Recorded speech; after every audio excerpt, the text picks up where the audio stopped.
वो चाहती है कि सिर्फ एक मर्द के होके रह जाए। Then I'm really sorry Neena, तुमने गलत बंदे को चुना। मुझे डर लग रहा है आंटी। वो शौहर है तुम्हारा, तुम्हें उससे डर लग रहा है? आधी रात को किसी गैर मर्द के साथ जाते हुए तुम्हें डर नहीं लगा था? तो आप भी उस लड़की को भूल जाएं। उसे भूलना आसान नहीं है निहाल। उसकी आवाज आज तक मेरे कानों में गूंज रही है।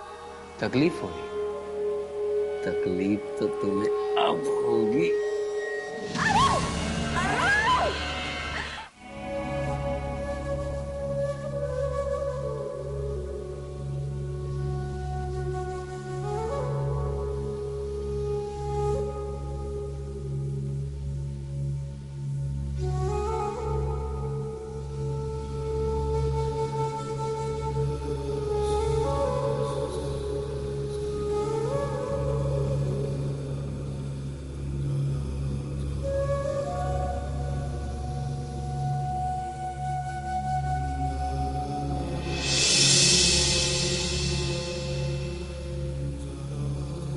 अरे माँ। बेटा खैरियत तो है? ऐसे अकेले क्यों बैठे हुए हो? बस यूं ही माँ। किन ख्यालों में गुम हो? बताऊंगा तो शायद आप यकीन नहीं करेंगे। फिर तो मैं जरूर जानना चाहूंगी।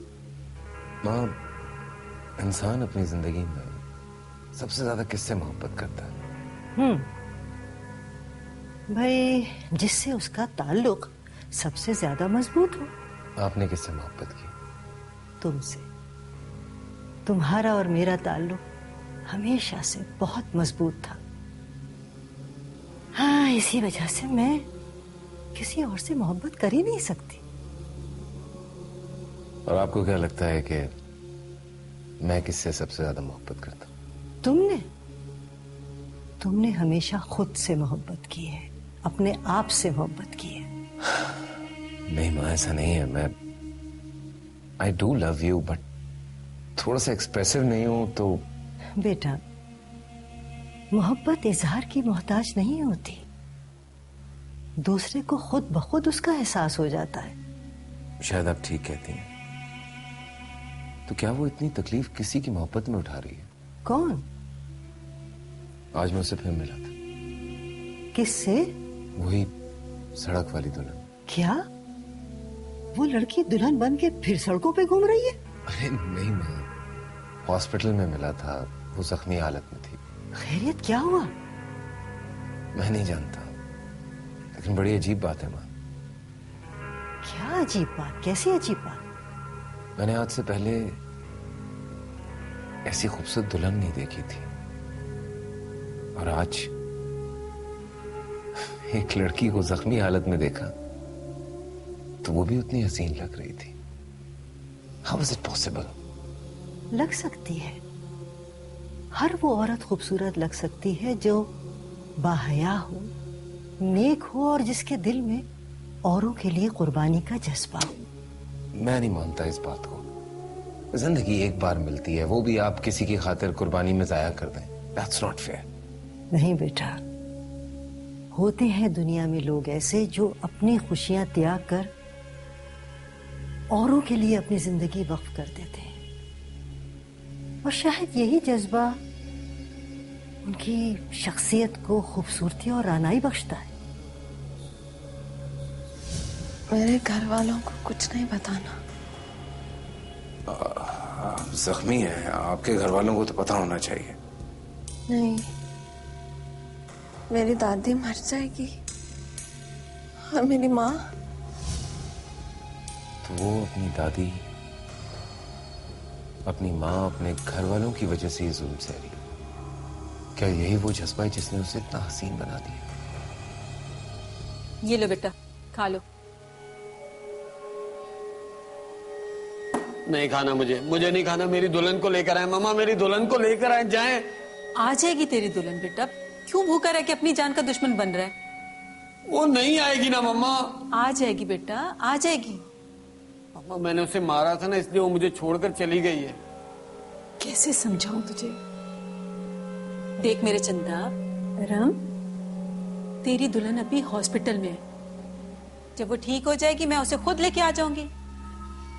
और सुन, उसे मारना नहीं है, वरना वो मुझे छोड़कर चली जाएगी। नहीं, खैर छोड़ के तो उसे नहीं जाने दूंगी। इतनी कच्ची गोलियां नहीं खेलनी है मैंने। तुमने कैसे खेले मम्मा? नहीं मेरे बाप। तुम्हारा बाप मैं हूं तो फिर मेरा बाप कौन है मम्मा? अरम बेटा चुप हो जाओ, उंगली रखो होंठ पे अपनी, चुप करो।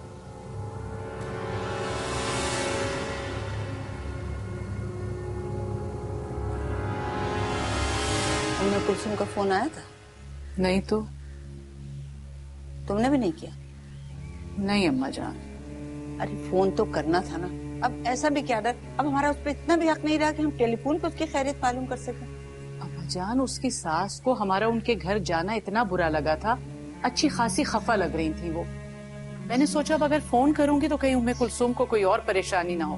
सुनो, अब ज्यादा ना सोचो और उसको फोन करो। उसको बताओ कि दादी बहुत उदास है, तुम्हें याद कर रही हैं। तुम यकीन मानो, उससे कहना कि सुबह फजर की नमाज पे जब मैं उठती हूँ ना तो मेरे कान उसकी आवाज के लिए तरसते हैं, तिलावत सुनने के लिए। बस तुम उसे फोन करो और उसको बता दो कि मैं भी बहुत याद कर रही हूँ, बल्कि दादी क्या सारे घर वाले बहुत याद कर रहे हैं। वो कुछ दिन यहाँ रहने के लिए आ जाए। फोन करो उसे जाके।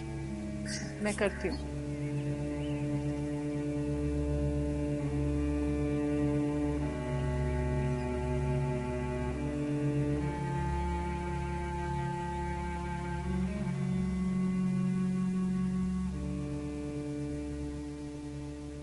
हेलो, मैं उम्मे कुलसुम की अम्मी बोल रही हूँ।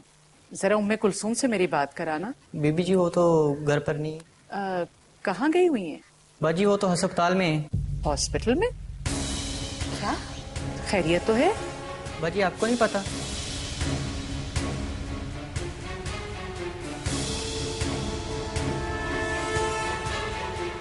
नहीं। क्या हुआ? खैरियत तो है? मेरे बच्चे। या अल्लाह, परवरदिगार क्या हो गया? किसका फोन था? वो बीबी जी की अम्मी का फोन था। बीबी जी का पूछ रही थी। तुमने कहीं बता तो नहीं दिया? वो जी गलती हो। उल्लू के पट्टे, मनहूस, ये सब कुछ बताने की क्या जरूरत थी? क्यों चिल्ला रही हो बेचारे? दफा हो जाओ मेरी नजर के सामने से। आपकी बहू रानी के मैके वालों को सारा किस्सा सुनाने बैठ गया था, मनहूस कहीं का। एक ना एक दिन तो पता चलना ही था। अरे तो पता चल जाए, मैं किसी से डरती नहीं हूँ। मैंने रकम लगाई है लड़की पे। खुदा से डरो नादरा, रकम लगाई है, उसे खरीद नहीं लिया।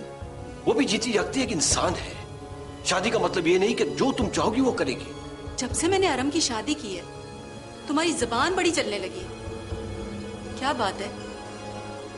मुल्तान वाले पीर साहब ने तो कहा था कि अरम शादी के बाद बदलेगा। बदले बदले मुझे तुम नजर आते हो। चक्कर क्या है? लानत है तुम्हारी घटिया सोच पर। लानत बाद में भेजना मुझ पे, पहले अपनी सोच को ठीक कर लो। मम्मा, मेरी दुल्हन कायों से वापस ले आओ। मैं उसे बिल्कुल तंग नहीं करूंगा, बहुत प्यार से रखूंगा। आई प्रॉमिस मम्मा। अरे जन मुरीद मर्द बन के रह। कम वक्त दोनों बाप बेटा दीवाने होके रह गया उसके। मम्मा मैं मर्द बन के रहूंगा, तुम उसे ले आओ। मैं उसके बगैर बोर हो रहा हूँ। एक तो तेरी समझ नहीं आती अरम, मारने के वक्त शेर बन गया था और अब प्यार है कि उमड़ा ही चला रहा है।